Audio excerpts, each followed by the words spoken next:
Sunan Pakubuwana III memiliki nama asli Raden Mas Suryadi, putra Pakubuwana II yang lahir dari Permaisuri GKR, Hemas, putri Pangeran Purbaya dari Lamongan putra Pakubuwana I.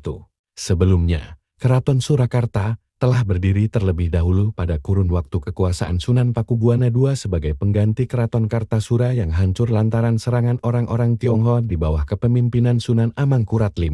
Pemulihan kekuasaannya, Sunan terpaksa menyerahkan pantai utara Jawa dan Madura kepada perusahaan Hindia Timur Belanda.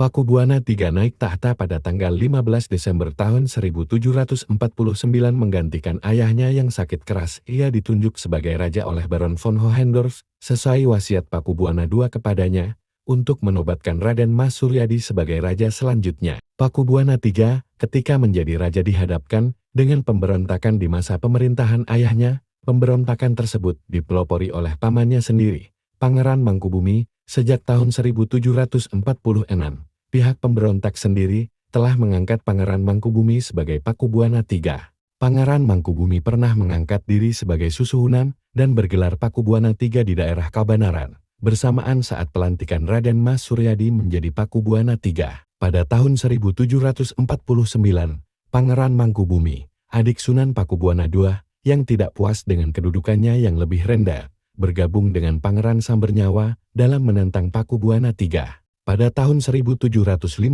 terjadi perpecahan antara Pangeran Mangkubumi dan Pangeran Sambernyawa. VOC segera menawarkan perdamaian dengan Pangeran Mangkubumi. Perundingan dilakukan dan berakhir dengan kesepakatan perjanjian Giyanti tanggal 13 Februari tahun 1755. Perjanjian tersebut berisi pengakuan kedaulatan Pangeran Mangkubumi sebagai raja yang menguasai setengah wilayah kekuasaan Pakubuwana III. Berdasarkan hasil perjanjian yang telah disepakati, Pangeran Mangkubumi tidak diperbolehkan menggunakan gelar Susuhunan. Pada tanggal 23 September tahun 1754, akhirnya tercapai nota kesepahaman. Mangkubumi akan memakai gelar sebagai Sultan yang bergelar Hamengkubuwana I dan membangun kerajaan baru bernama Kesultanan Yogyakarta. Pada perkembangan selanjutnya, kerajaan yang dipimpin Hamengkubuwana I disebut dengan nama Kesultanan Yogyakarta Hadiningrat, sedangkan kerajaan yang dipimpin Pakubuwana III disebut dengan nama Kasunanan Surakarta Hadiningrat. Nota kesepahaman tersebut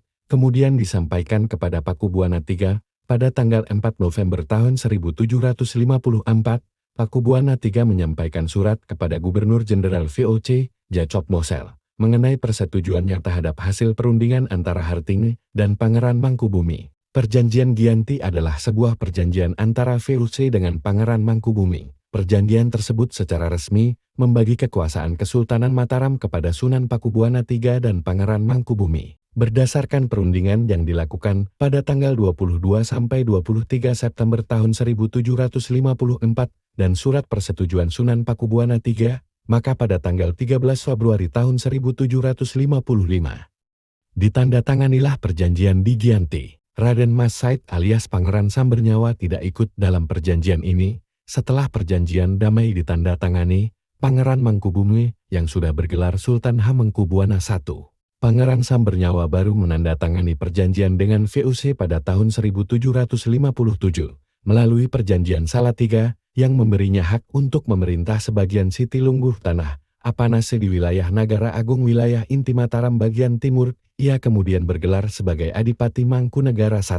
Perjanjian ini merupakan hasil utama dari Perang Tahta Jawa ketiga pada tahun 1749 sampai tahun 1757. Meski dua pemberontakan besar yang didalangi oleh kerabatnya telah berhasil diselesaikan, Pakubuwono III masih harus meredam perlawanan kecil di wilayah timur kekuasaannya. Seperti sebelumnya, dalam mengatasi perlawanan tersebut Pakubuwono III tetap menjadi Raja Boneka yang tunduk kepada Belanda. Sri Susuhunan Pakubuwono III adalah Raja Kasunanan Surakarta yang bertahta antara tahun 1749 sampai tahun 1788, menjadi Raja Jawa pertama yang dilantik oleh Belanda. Masa pemerintahannya diwarnai dengan beragam konflik internal di kalangan keluarga keraton. Hal ini dapat terjadi karena saat itu wilayah Surakarta telah menjadi milik VOC sesuai kesepakatan dengan Pakubuwono II. Pemerintahan Pakubuwono III berakhir manakala kesehatannya makin menurun dan wafat pada 26 September tahun 1788 di Surakarta. Jenazahnya kemudian dimakamkan di Imogiri, Yogyakarta.